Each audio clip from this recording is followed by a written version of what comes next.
Breathing in love and breathing out love to you all.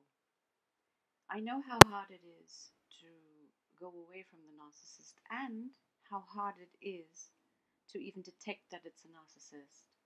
The better version and the better symptom finding is in yourself. That means that you step out of your relationship as if you weren't in it anymore, very objectively.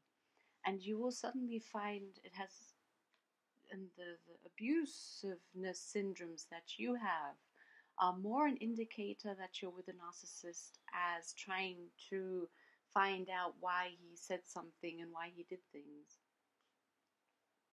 After 9 months of no contact that I have right now, it's really the only thing that will really heal. That means if you are in an abusive relationship, even if you can't detect if he is a narcissist or not, I can bet and tell you that the symptoms that you have are so negative that you are even more afraid that what if you get out of this relationship, that it will get worse. And I can only promise you that after the turmoil of, when you have, when you take your feelings suddenly seriously and you get out of this emotional, waves just taking you left, right, and center, that it will get much better because you tap into your self-healing much, much quicker. Right now, you are feeling like a victim. That's how I felt. He depleted my self-consciousness about me, which is normally always balanced, always in a good mood, always seeing the positive in things. And through the 24-hour contact, like being in bed, eating, everything was together. There is just a victim mood in one. And that you can change. As soon as you heal, no contact, that is worth fighting for. I left the relationship because I was emotionally abused, and you can detect that you are emotionally abused if you constantly wonder about your relationship. There was not 1 second of the day, even after I left, that I was so addicted to always figure out what he was doing. I got bombarded with emails and SMS, and at the beginning and at the middle of our relationship. At the end, not so much anymore, but it was still, I would say, 50% of my day. I would have to translate things, I would have to do this, and then the next step, and then the holidays were coming, and I had to figure out a hotel. There was always, there was no breathing space. If you have that, you are emotionally, it's one of the factors where you are emotionally abused. It just means that you are always in their way of thinking. Another thing is that they make every problem that you have in that relationship is your fault. Like, I was constantly the fault of if a line didn't work in an airport, if the rental car wasn't, ready, it was because I didn't get out of the airport as quick. Things that just happened were always my fault. So being with a person 24 hours who always gives you the fault for things that are happening, or gives you the worst version of them while you're in the same boat trying to figure out things and solve things, and giving me the feeling as if it's all my fault, and that's so exhausting. I left because the whole process of that whole relationship was just getting to a point where it was just too exhausting. Then there is this thing about mood swings, and mood swings is like, I'm in the last 9 months after healing and no contact, I can say I'm quite balanced person. That means throughout my day, there is really no anger showing up in me.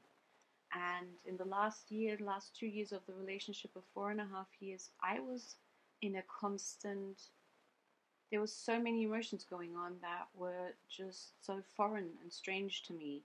Like, I got angry. I got really, really angry about things that happened to him, that he would tell me, and then that would just bother me the whole day, and I didn't know how to handle it.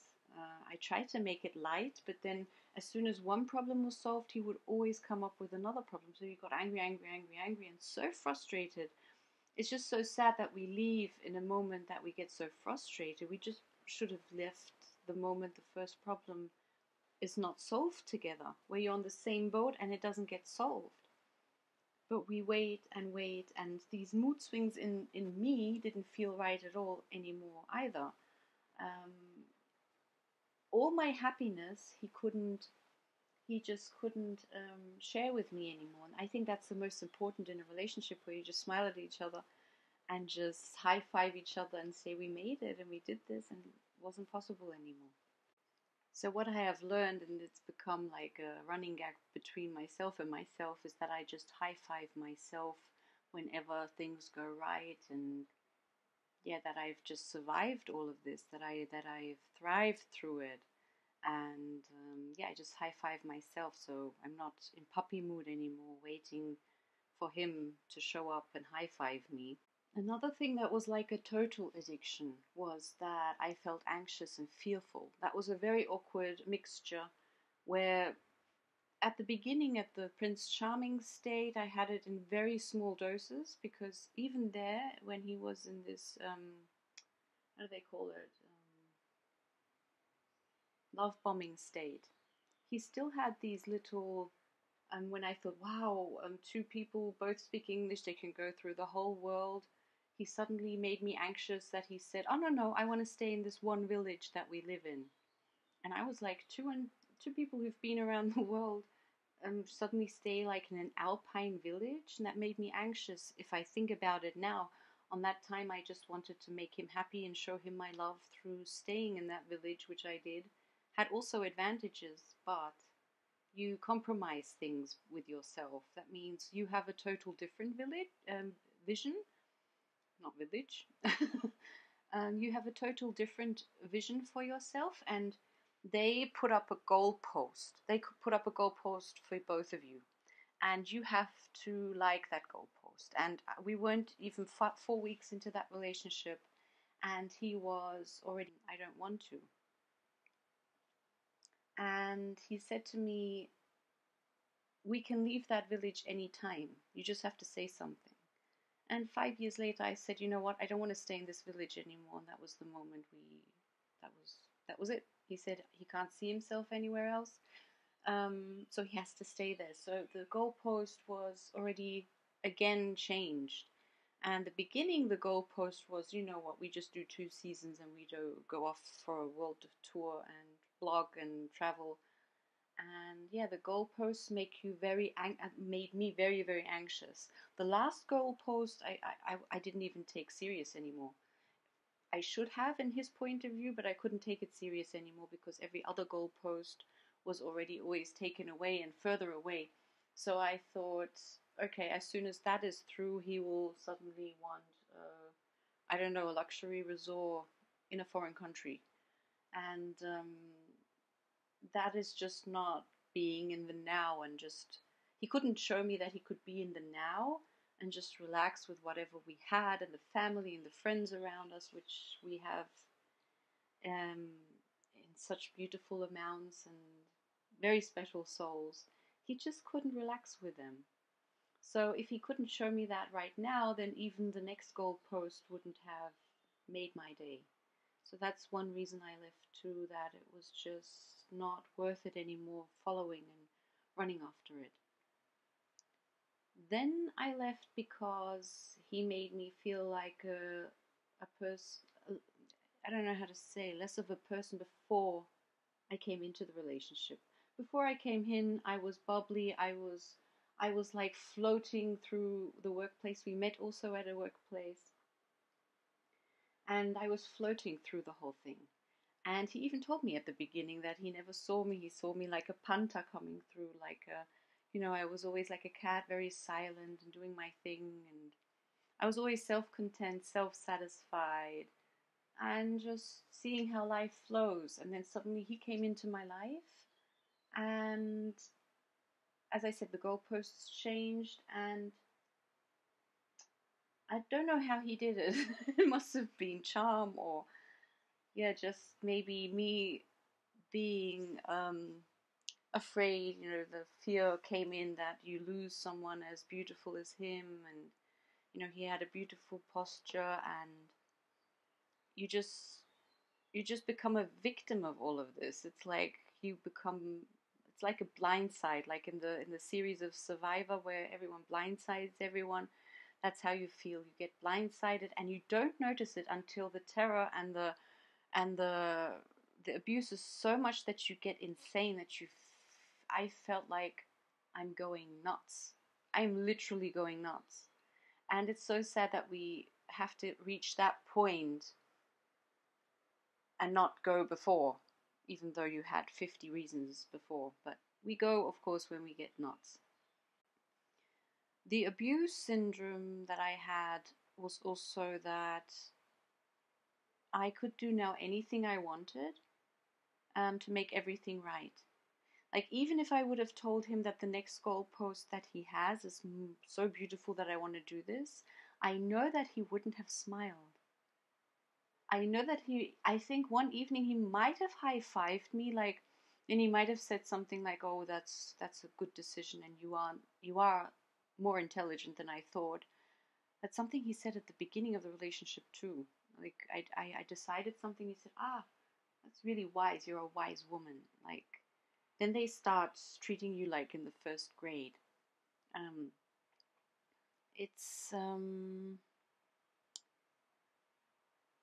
even if I did everything right, even if I cooked the right thing, if I had my hair right, if I had my clothes right, if I was doing everything he wanted, there was a point in that relationship that they behave as if they hate you. It's such a discard. It's like such an emotional, it's just like the empathy leaves the room and you just notice it when it gets to the worst point. Um, Anything you do, I could run naked throughout the house. I could do anything. The intimacy wasn't there anymore. The when you talk with each other, there is a friendship that you have with a person, and your partner should be the best friendship you have.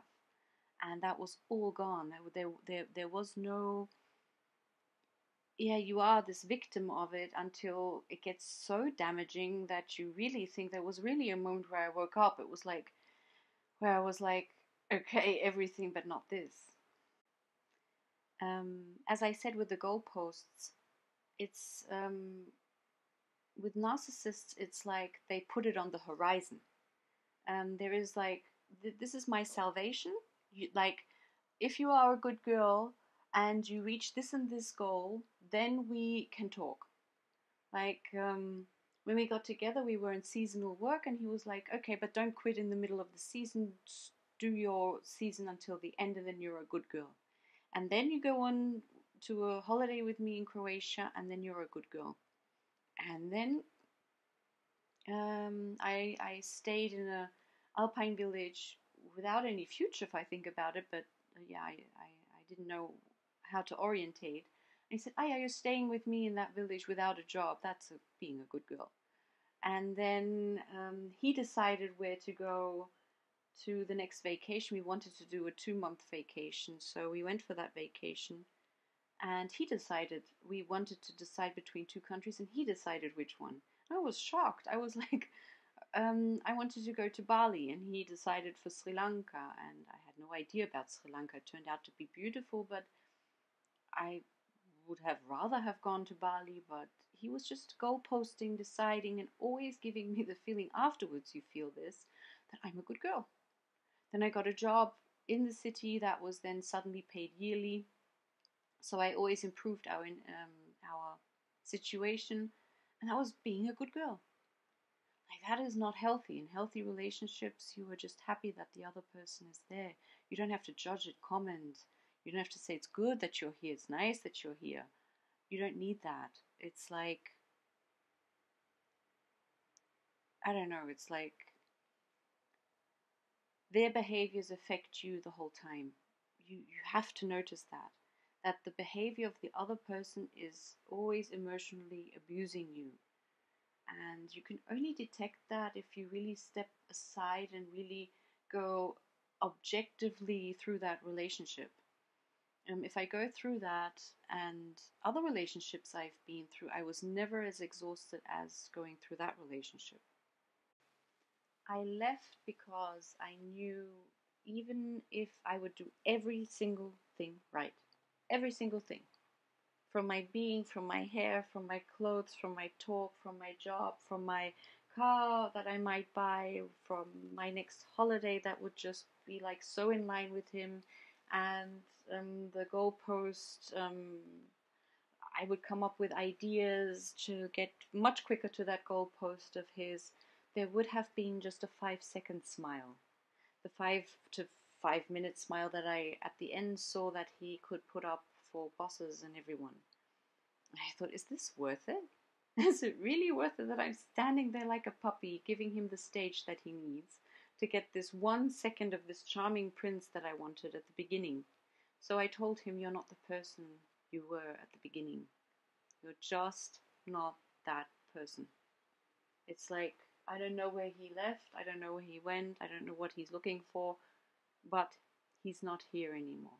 And that's one thing, how I got out of it. And every time you leave a relationship, of course, you will have moments where you feel totally alone. That's why you leave the relationship, because there is not the same connectedness. I've been through that a few times in my life, but this time I felt lonely even if I did everything right, because I know with all the other relationships, if I would have compromised what they wanted, I know that they would have been flying through the air like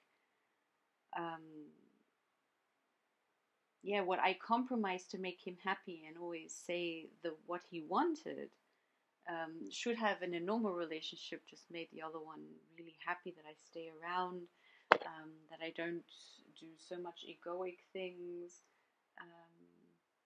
But the thing is that you won't even consciously feel it. It's like when you go to bed, you feel alone, because intimacy with a narcissist, you can't tell me that is the real deal.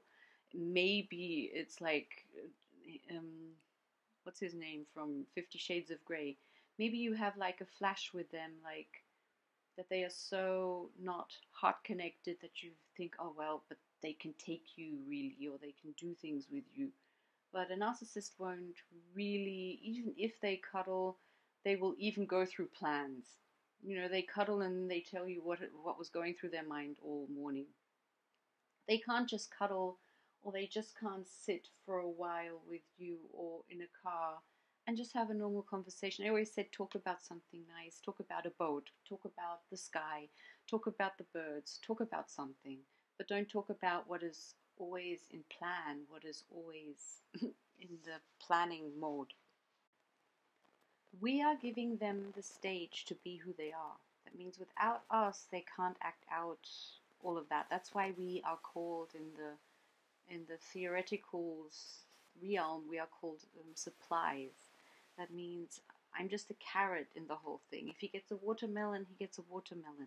So everything in my life I see like a stage. It's like I was granted this body, I was granted this personality, I was granted everything around me. And whoever is allowed to be in that is like on a stage with me. Like everything I see, everything I interact with is allowed to be with me. And you can see if something is light or heavy. And I forgot to ask myself this.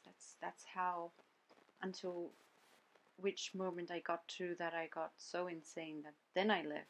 But if I would have just asked myself, does this feel light? Like all these bombardments of emails I got and translations I had to do and the treatment in the evening and the manipulation and eating and holidays and sometimes even workplaces, everything just like, is this feeling light? Nope. Does this spark joy? Nope. Does this feel heavy? Does it tear me down when I go to bed? Does it feel like this is going somewhere? It's uplifting. We have a goalpost that just feels shiny and bright. Nope. The goalpost that he put up, if I would tell you this, I told you I'm going to do a video once with all the story of it. It will be a long video. The goalpost does look shiny, but is it really? To get to that goalpost, I would have had to compromise so many things, and he didn't care. So does it feel he sparks joy in all of this while I am trying to get to that goalpost? Nope. So that's the easiest thing to ask yourself, because the abuse that you're going through isn't worth it. It's just not worth giving someone the stage, even if it goes downwards. Your friends, family, maybe they all think you're crazy, but I don't care. I have to do what my soul is yearning for. And my heart just made a very, very clear no to this. So if you're still in the, yes, I don't want to, and I do want to stay, and I do want to give it another try, he gave you the hope of something that just won't work.